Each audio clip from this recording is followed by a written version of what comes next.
सो दोस्तों welcome in discover Rajasthan keep discover keep learn. आज अपने दोस्तों 41वीं सारस गणना के बारे में बात करेंगे। जो प्रवासी पक्षी होते हैं ये भारत आते हैं सर्दियों में, ठीक है। जो साइबेरियन क्रेन या साइबेरियन सारस जिन्हें बोलते हैं उनके बारे में बात करेंगे। बहुत ही दोस्तों यहाँ पे इंपॉर्टेंट करंट अफेयर रहने वाला है। यहाँ से आपको एक क्वेश्चन आपके एग्जाम में पक्का मिल जाएगा। देखो, सभी को एक तो ये ध्यान रखना है कि 41वीं सारस गणना हुई थी 2024 में, ठीक है। हर चीज़ आपको यहाँ पे बताऊंगा अच्छे से। अब यहाँ पे दोस्तों मेन आपके जो साइबेरियन सारस है या जो सारस है ये कहाँ पे आते हैं? ये आते हैं दोस्तों केवला देव जो उद्यान है या केवला देव नेशनल पार्क है वहाँ पे आते हैं, ठीक है। केवला देव घना राष्ट्रीय उद्यान भरतपुर में। अब देखो, सबसे पहले आपको ये ध्यान रखना है कि जो 41वीं सारस गणना है ये वन विभाग और घना केवला देव नेचुरल हिस्ट्री सोसाइटी भरतपुर के द्वारा की गई। तो ये भी आपसे पूछा जा सकता है कि किसके द्वारा की गई, या स्टेटमेंट में आपका क्वेश्चन आ सकता है। देखो, ये साइबेरियन क्रेन होते हैं। इनकी हाइट लगभग 5 फीट 5 फीट तक इनकी हाइट होती है, ठीक है। तो साइबेरिया से उड़कर आते हैं ये। देखो, साइबेरियन क्रेन भी अलग अलग जगह जाते हैं, कोई ईस्टर्न वाले चाइना जाते हैं, तो जो वेस्टर्न साइबेरिया वाले क्रेन है वो भारत में आते हैं। फिर बात करें कब यहाँ पे की गई, तो 26 अप्रैल 2024 को ये गणना की जाती है। इसके तहत दोस्तों जो भरतपुर है ना, इसको बांट देते हैं 17 जोनों में। अब 17 जोन में विभाजित करने के बाद तो यहाँ पे सिर्फ जो केवलादेव, सबसे पहले अपने बात करेंगे केवलादेव राष्ट्रीय उद्यान की, ठीक है। ये उद्यान लिखा हुआ है। इस उद्यान में है ना 23 की तुलना में 3 सारस अधिक पाए गए। यहाँ पे 23 में तो 12 थे और अब 24 में कितने हैं? 15। तो ये ध्यान रखना है। सिर्फ अगर आपसे पूछ ले कि केवलादेव राष्ट्रीय उद्यान में 2024 में सारसों की संख्या कितनी है, तो 15 आ जाएगी यहाँ पे, ठीक है। तो ये चीज़ यहाँ पे इम्पोर्टेंट हो जाती है। एक तो ये चीज़ आप ध्यान रखोगे। दूसरी दोस्तों यहाँ पे आप क्या चीज़ रखोगे ध्यान, ये सारी बातें याद रखना कि केवलादेव राष्ट्रीय उद्यान। अब ये दो आगे केवलादेव राष्ट्रीय उद्यान के बारे में भी मैं आपको बताऊंगा। अब जो दोस्तों भरतपुर जिले में यहाँ पे कुल 143 सारस मिले।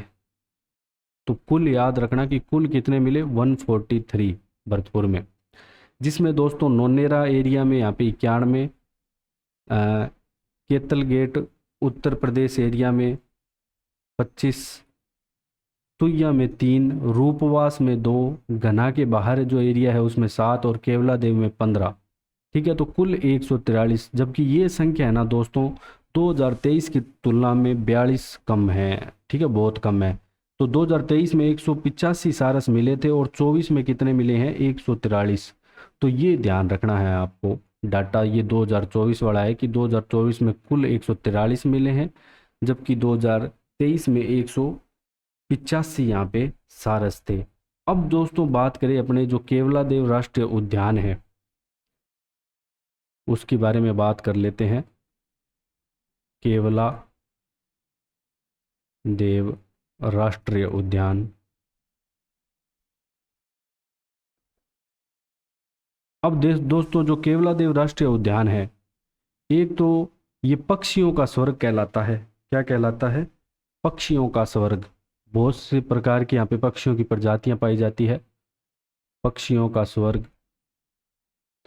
और राजस्थान का सबसे छोटा राष्ट्रीय उद्यान, राजस्थान का सबसे छोटा दोस्तों जो नेशनल पार्क आएगा, राष्ट्रीय उद्यान आएगा, वो केवला देव आएगा। इसका अगर अपने बात करें दोस्तों क्षेत्रफल की, तो इसका क्षेत्रफल आ जाता है 28.73 वर्ग किलोमीटर, ठीक है। और इसे यूनेस्को दोस्तों जो विश्व धरोहर है उसमें कब शामिल किया गया? यूनेस्को की हेरिटेज साइट में, यूनेस्को, तो 1985 में। तो ये भी आपको याद रखना है, इम्पोर्टेंट है, ठीक है। और डॉक्टर जो सलीम अली आते हैं उनकी ये कर्मस्थली मानी जाती है, तो ये भी आपसे पूछा जा सकता है। और इसकी दोस्तों अगर बात करें स्थापना, तो स्थापना इसकी होती है 1981 में, और यूनेस्को में 1985 में ये शामिल कर लिया जाता है, ठीक है। ये सारी चीज़ें आपको ध्यान रखनी है। और ये जो सारस गणना थी इसमें डाटा आपको सारा याद रखना है। तो ये मत याद रखना बोले, कई बार पूछ भी सकता है पूछने को तो, लेकिन जो केवलादेव वाला डाटा है ये याद रख लेना कि इस बार 15 है और पिछली बार 12 थे, मतलब यहाँ पे तो 3 की वृद्धि हुई है। लेकिन कुल यहाँ पे दोस्तों 42 सार्स में कमी आई है 2023 की तुलना में। 2023 में यहाँ पे सार्सों की संख्या 185 थी, जो वर्तमान में हो चुकी है कितनी, 143, 143। आराम से याद रख सकते हो, 143 का मतलब आपको पता होगा। तो 41वीं सारस गणना है ये। तो इसी के साथ ही ये टॉपिक अपना समाप्त होता है। अगर आपको दोस्तों हमारे द्वारा पढ़ाया गया कंटेंट थोड़ा बहुत भी हेल्पफुल लग रहा है तो ज़्यादा से ज़्यादा शेयर करें, सब्सक्राइब करें। So thanks for joining discover Rajasthan.